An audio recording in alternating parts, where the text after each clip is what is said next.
Hey, Amplify You family, Michelle Abraham here, your host, and I am here today with a really cool guest. I've already interviewed this guest on another podcast in the parenting space, and I just love the interview so much that I'm like, this would be so valuable for our Amplify You audience as well. So I'm bringing him to you here. I just love what he has to say and what he's all about, and I want to introduce you to him. His name is Paul Gowin. He's an international trainer, human performance strategist. Paul instructs veterans and service members, first responders, government organizations, all sorts of things on how to elevate their life, health, and business. But not just those people, but everyone. Like people like us, you and me, people who are looking at getting things going, entrepreneurs in the world, those kind of people. And what Paul really is good at doing is helping people have a huge shift, fundamental shifts in like words, thoughts, and actions. And taking command of your life is his thing. And so I want to introduce you to Paul. And thank you, Paul, for joining us today. Wow. Thank you so much for that introduction. I'm listening to this and I'm like, I got to meet this guy. Like, who is Holy this guy? smokes. You're like, yeah, well, thank you so much. That was such a flattering introduction. I am so excited to do this again with you. We had so much fun the first time we connected. Let's jump in. How can I serve? Let's do this. I love it. Yes. So I think what you're really, really good at, and then what I think some of our audience struggles with sometimes, is when they're thinking about getting a podcast going. Yeah. Like, yes, I have this idea, but it's like the perfectionism gets in the way. It's like, I can't get it out to the world until it's perfect. And what makes me cry is that these guys have really important, big messages to get out in the world. They're making a big impact in the world. Yeah. So how do we get through those blocks for ourselves? That's a big loaded question just right off the gates for you. Let's jump into it. It's like a giant carrot cake. You know, you gotta include some frosting, but go in and take a giant bite. Your language is more important than what scientists and linguists and psychologists and everybody, all of the ists have given. They've displaced how crucial your language is for over 100 years. There was a fork in the road to zig and zag for what is the sequence of language, thoughts, and actions in your life. And one school of thought said, well, everything starts out with the positive thinking. And that's kind of all of the establishment has been built on, that it starts with the positive thoughts.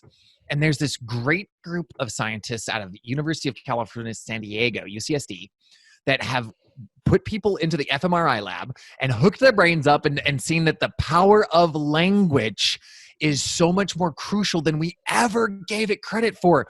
And we had that choice of like 100 something years ago to zig. And that's like, did I say zag first? Well, whatever. Like we're in this other fork in the road.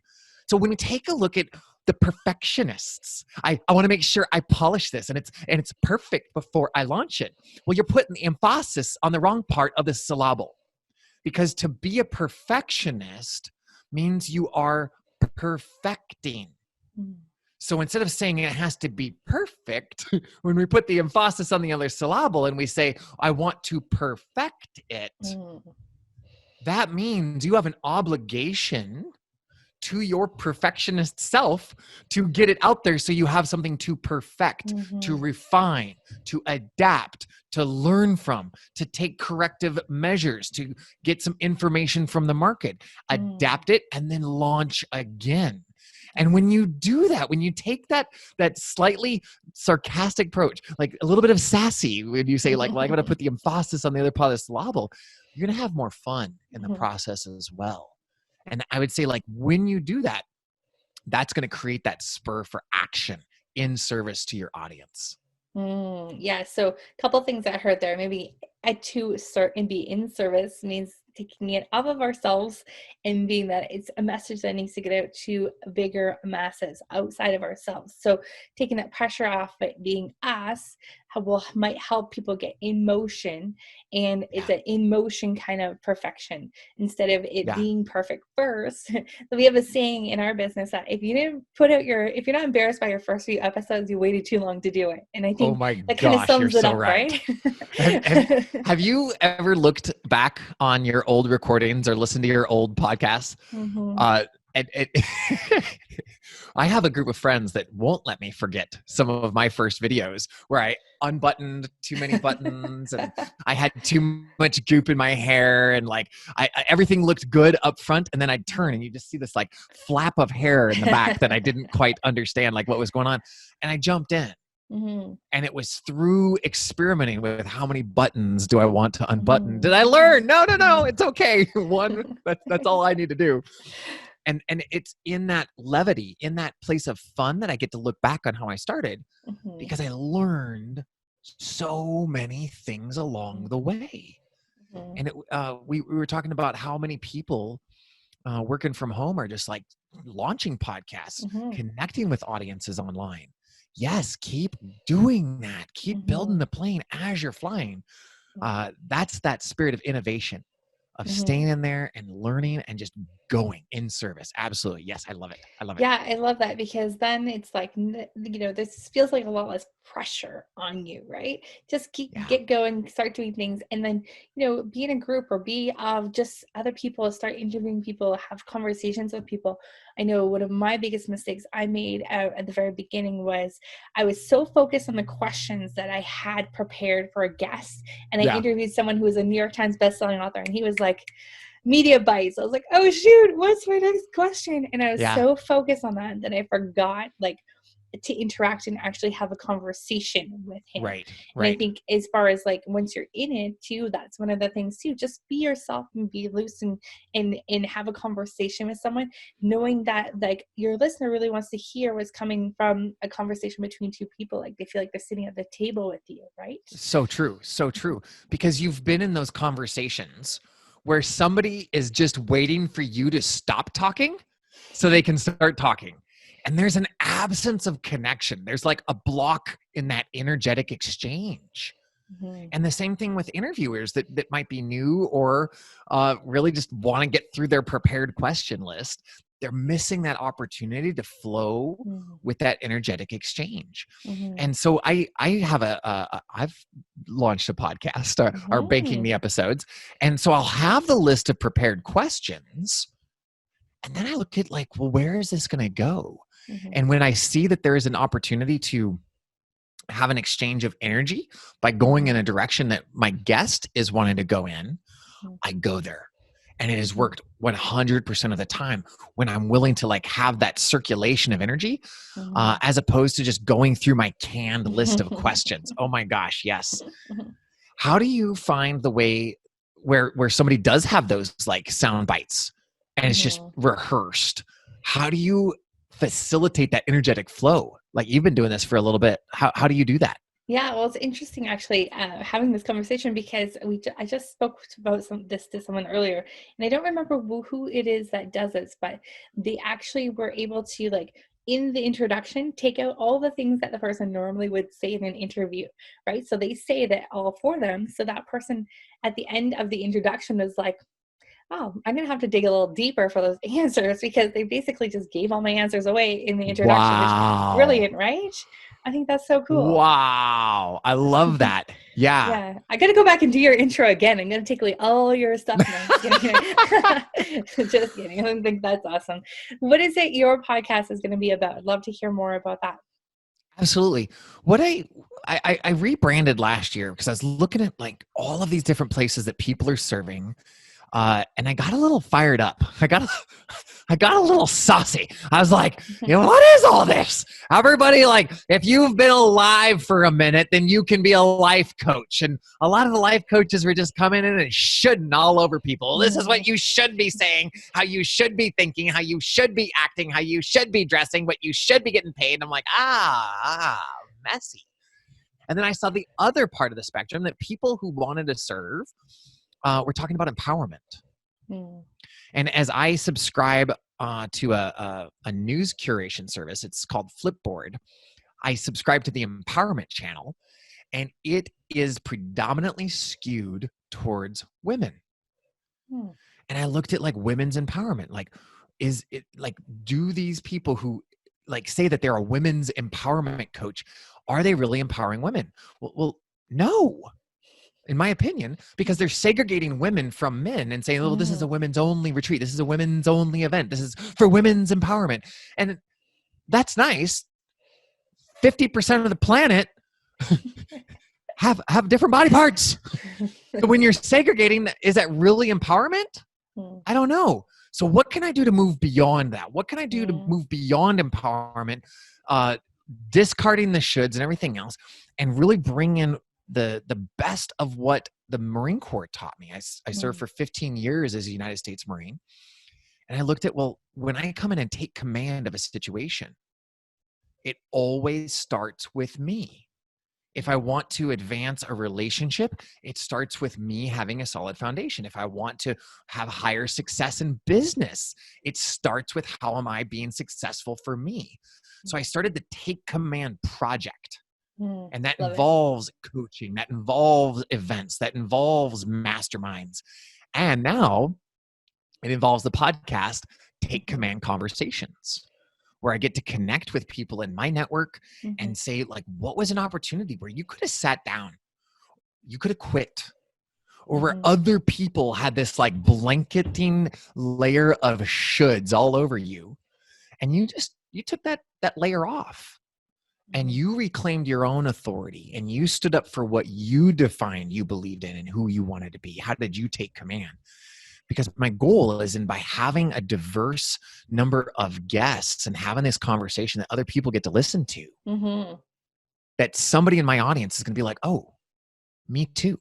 And then if I do this right and spread this message of taking command in your life, in your relationships, in your business, everyone like moves beyond that like kind of canned definition of empowerment, that canned definition of like expectations, and really starts defining what do they want to do, who do they want to be, and then going out and claiming it, taking command of it.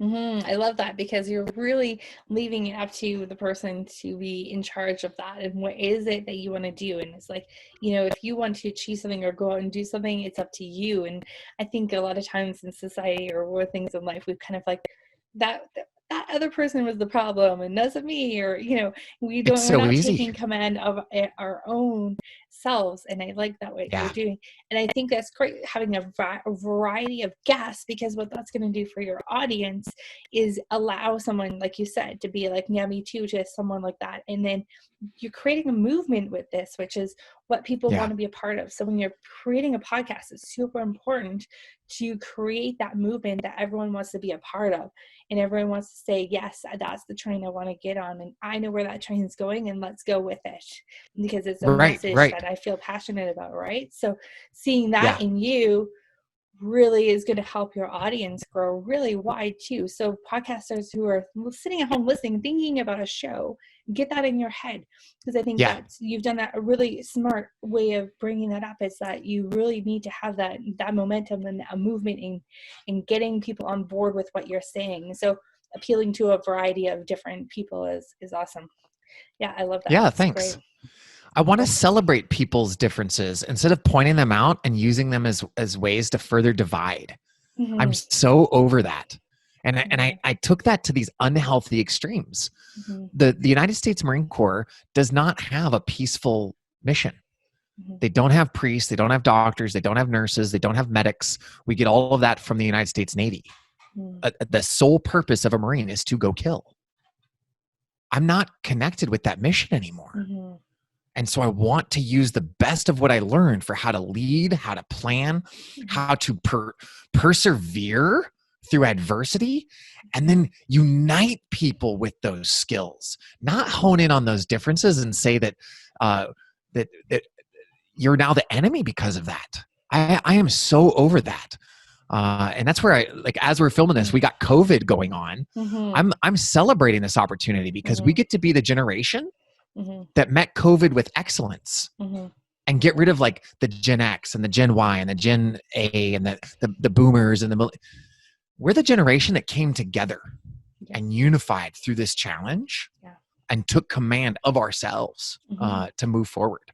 Yeah, and seek that opportunity. There's a huge opportunity right now to like really up level your life.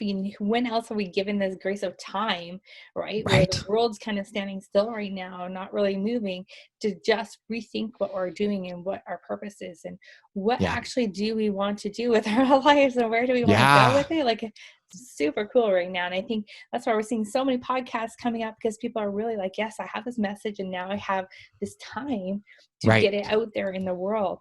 So as Right. people are thinking about this and they're like, yes, I'm going to do this. And, we were talking earlier about like getting into action and helping getting over that imperfection stuff. Are there any like little daily things that you could do to help yourself kind of get into that momentum or get into that mindset if you're kind of still in the like self-doubt, or like no one wants to listen to me, or no one's Oh going to hear my yeah. voice? Or maybe you've just had your world flipped upside down, and maybe you've Yeah. lost your job and you're Absolutely. like locked onto the couch, Yeah. being mesmerized with how many different shows there are on Netflix. You and I have worked from home for a little while, so we've Yeah. overcome a lot of those hurdles. I would say that the way to look at this is to think about a power plant generator. And the reason why I mention this is that when they get ready to fire up that generator that's going to like power a city or a region or a province, they take a series of days to bring it up to full speed. Mm. And what I've noticed is that this level of demand that people put on themselves of, oh, block time, 4 hours of block time. I'm going to go in and I'm going to focus for 4 hours. That's like going from 0 to hero, especially if you were displaced from your workplace and maybe you still have your job.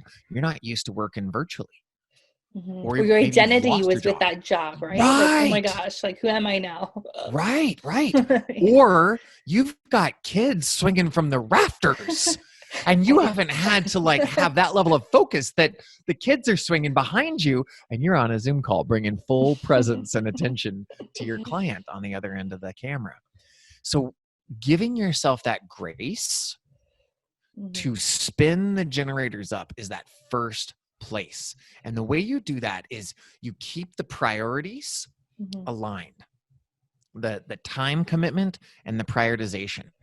And instead of saying, I'm gonna go in and I'm gonna focus for 4 hours and be prolifically productive, why don't you find something you can do for 2 minutes? 2 minutes. And then make that a non-negotiable. So if now that you're stuck at home, you are seeing the opportunity to care for yourself in a different way, that going out for that run or that walk is going to create that foundation of service in your business, in your podcast, and you're not used to that. That's a new skill that you're developing. In my work, in my coaching studio, I don't use the word habit, I use the word training. Because usually with habit, we have to associate good habit or bad habit, Yeah. right? So I just call it training. You're going to fall back on your training in times of stress. And that's why we train with focus and intentionality. So if you're going to get this new training program around going out for a walk, what I have my clients do is for the first week, all you get to do is put on your shoes. Wake up at 5 a.m. or 6 a.m, whatever that is for you, and you put on your shoes and you go and you open the door and you look at what time it is and you write that down and then you close the door and then go do whatever else you want to do. And that way you build up the habit of having all of the logistical support, all of the time and scheduling support in place. And that's that first few revolutions per minute of that generator. You're getting that generator spun See, your up. mind's set on doing that, right? Like now your mind knows that's the schedule and the routine. Yeah. 100%. It's like getting kids into like a routine like that too. Like it takes them a little while to like get baby steps, right? That Right. Yeah. Think about crawl, walk, run.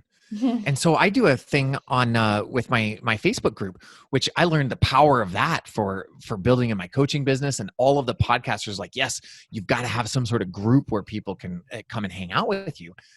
We do a power hour of productivity where we set 1 minute visualization of what are we about to accomplish in the next 5 minutes. You call your shot and then you go work for 5 minutes. And the second your timer goes off at that 5 minute mark, you stop and you reset. Was I accurate in what I thought I could accomplish in 5 minutes? If yes, go up to 6 minutes. If no, hang out at 5 minutes. Mm. If you can't call your shot at 5 minutes, Mm. I love you so much as I say this, you're not going to call your shot in 4 hours. Mhm. So we warm up our productivity by going through this drill of 1 minute of visualization and then doing a timed interval. And those time intervals go 5, 6, 7, and then 7, 6, 5. That comes out to like 42 minutes with those 1 minute breaks. And then at the end of that, go for a walk. Go do some squats. Mhm. Go check on the kids. Like go put out the fires in the kitchen, like whatever that is. But you're warming up that productivity Mhm. like a generator would to create that amazing amount of Mhm. power it's capable of. If you Mhm. don't go through that warm-up phase, then Mhm. you break things. And the best laid plan must remain flexible. I love what you're saying because, as people are working from home now and podcasters who have businesses already and now want to add a podcast to it, like we're doing a Yeah. million things. And I feel like I've like developed attention deficit disorder being an entrepreneur because I'll start Yeah. going down to looking at email and then something pops up and grabs my attention or I need to go, look at something on my calendar and to get to my calendar, I've got to go here. And then that pops up and it's like, then I'm on Facebook and then it's like, I Oh forget what yeah. I was doing. And then it's like, 10 minutes later and like I feel like I'm going in circles like all day long sometimes. Yeah. So I think that would Yeah. be really valuable of just a retraining of focus, Yeah. especially and then also now with people interrupting and like kids interrupting and like mom.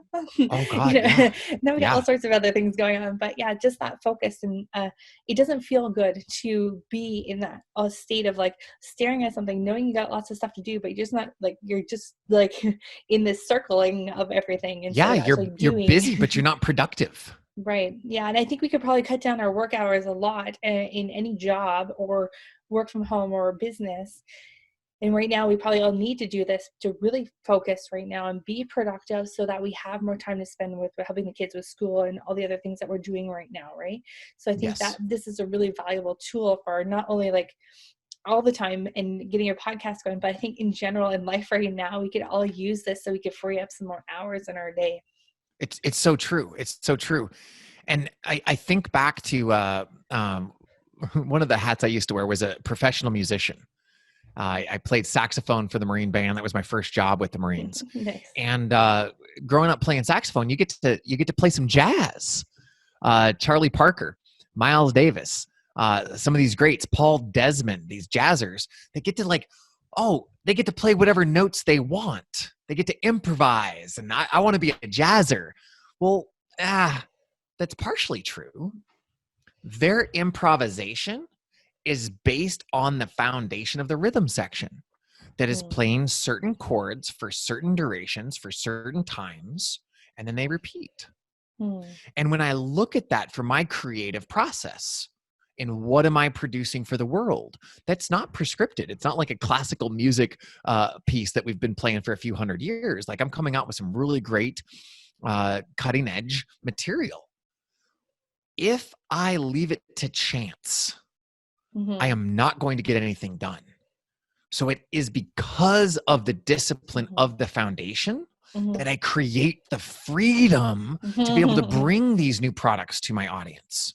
Yes, And yes. that every time I want to stray away from that, I think about some of those great musicians that I studied. Mhm, They had those chord changes that guided their creative process. mhm.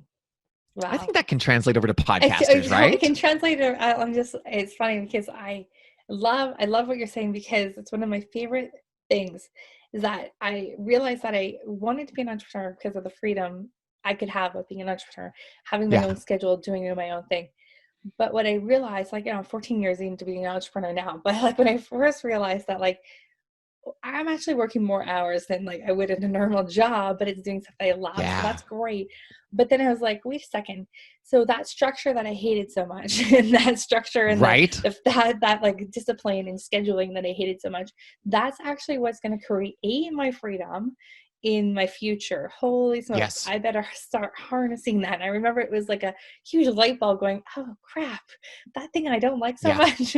That's what I need to do to be disciplined, to actually be successful. Like, holy smokes. Right. So do you have any Right. suggestions for people that are like at that moment where they thought they had the freedom, or they want to have the freedom, but they're not quite Oh yeah. at that discipline stage? Yeah, absolutely. Absolutely. You manage what you measure Mm-hmm. because you measure what you want to manage. Now that kind of sounds like a self-licking ice cream cone. So let me go into that a little bit. I love using electronic technology to help me out with my schedule. When we scheduled this podcast, we didn't sit there for 20 minutes or 20 emails going, well, what about Thursday at 2? No, 2 doesn't work. Well, what about 2:15? No. You sent me a link and I got to create an appointment with you. So I love leveraging technology. Nothing for me beats writing out my schedule. So what I do is I have my schedule written out and I leave a lot of white space between my scheduled appointments. I have block time in the morning, 2 hours. That is the maintenance on my business. Not seeing clients. This is answering the emails, looking at Instagram comments, Facebook posts, and all of the things that are moving my business forward, but not working in my business. And then what I do is the night before, I review my schedule and I align those gaps with the things that are the most important. Sometimes that's to sprint forward on doing the post-edit process of a video that I recorded. Sometimes it's to go take a longer walk. That's what I did this morning. Was I had a gap and I thought it was going to be to post-edit videos? Nope. It was to go take a 2-hour walk with my lady and my service dog. In doing that, I then get to, at the end of the day, reflect on, was I accurate? I allocated 2 hours for post-editing a podcast. Was 2 hours the appropriate amount of time? Well, if I look at that 2 hours and 75% of it was like trying to pull myself away from YouTube or Netflix, well, I didn't accurately measure. Right. If I went in and I'm like, okay, well, I was learning this software, I was learning this technology. If I take that out, then you know what? I think 2 hours is pretty accurate. Okay, great. Then I learned that. I put a little journal entry at the bottom of my calendar.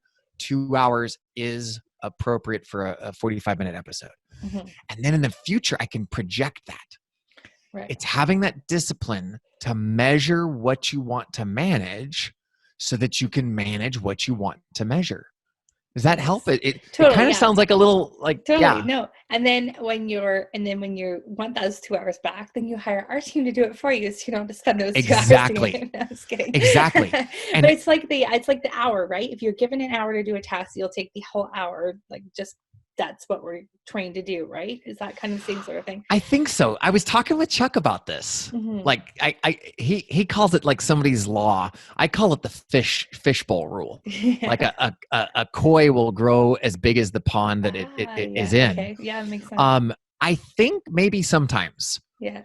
When I'm learning new software or I'm learning a new thing or I'm learning something, I must account for that learning to gain some proficiency. Once I have the proficiency, then I think that law takes effect. Yeah, that makes sense, because it's like, if I know I have 2 hours to get this blog post written or whatever, I probably will take up the whole 2 hours, because that's the time we allotted for it. Whereas if I said I had 15 minutes to do this blog post, I could probably do that same blog post in 15 minutes. Right. If I give myself 15 minutes to do it, right? A focus time, right? Yeah. And one of the techniques that I had with my Marines and I use in my schedule is this a hard deadline or a soft deadline?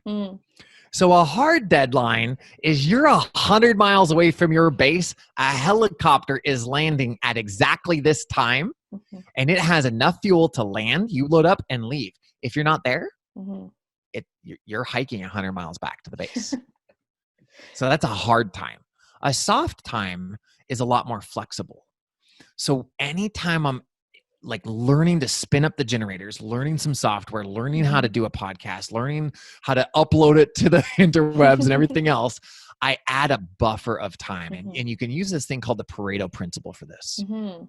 So if you are proficient, you take what you have as an allotted amount of time, and you chop off 20% for Murphy's Law, Hmm. and you commit with the excellence as a professional that you are, that you will meet that deadline as though you're reporting into a boss at that 80% mark.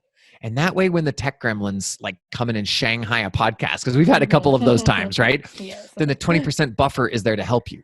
Right.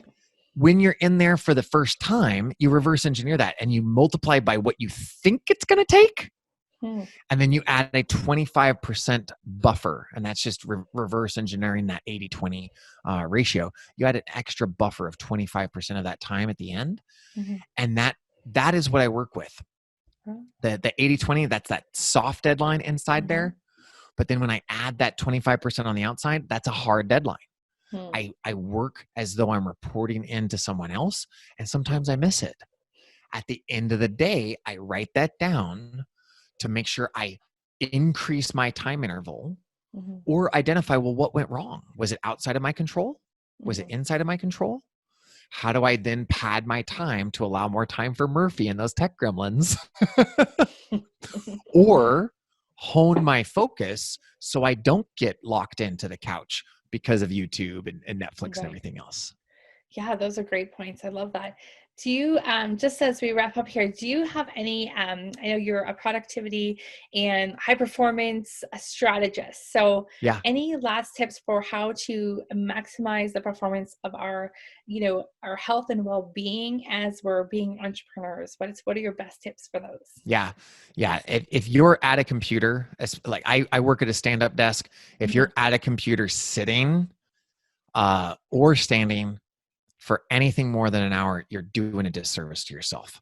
Mm-hmm. The focus that you feel that you might have as a flow Mm-hmm. can be elongated. You can increase your stamina by giving yourself breaks Mm-hmm. about every 45 minutes to maybe 50 minutes. Makes sense. Taking 10 to 15 minutes each hour to stretch, get Mm-hmm. some water, walk around the house, go pull the kids out of the rafters. Yeah. It's going to increase your stamina. And we're going for the long game here. Right. Working from home, being that entrepreneur, you're going for the long game. So have the discipline to pace yourself, and that's going to give the rewards that are going to keep benefiting you and your audience. Awesome. And do you record your podcast episodes standing up? I'm standing up right now. I do. Cool. Yeah. I think you can hear that in your energy as you're speaking. I kind of coach people on that your energy is going to come off differently for sitting, like on a podcast interview, than if you're standing, and you can also more freely use your hands. It's so true. Like we like to use. Right? Yeah, absolutely. And just go up online and find some good stretches. Maybe it's a yoga flow. There are so many resources on YouTube University. Just get in there and find something that works for you, and then make it a top priority. Make it like 2 minutes, and make it an unshakable priority. Like you are going to do it no matter what. I love that. Well, thank you, Paul, for being with us today. Thank you for sharing so much of your amazing insight. Where can our audience join you, your podcast, find out more about what you're up to, and take us there?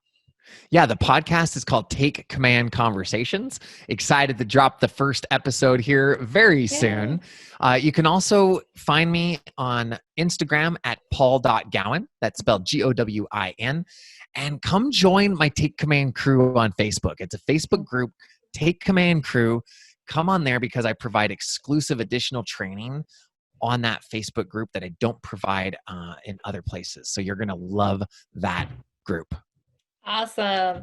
And thank you so much for spending your time with us today. Your time is valuable, and we just really appreciate all the great nuggets you gave us today. So thank you so much for being on Amplify You, and we look forward to having you back again soon as a behind the mic to your podcast. Yes. Thank you so much. It was great. You're welcome. Thanks, Paul.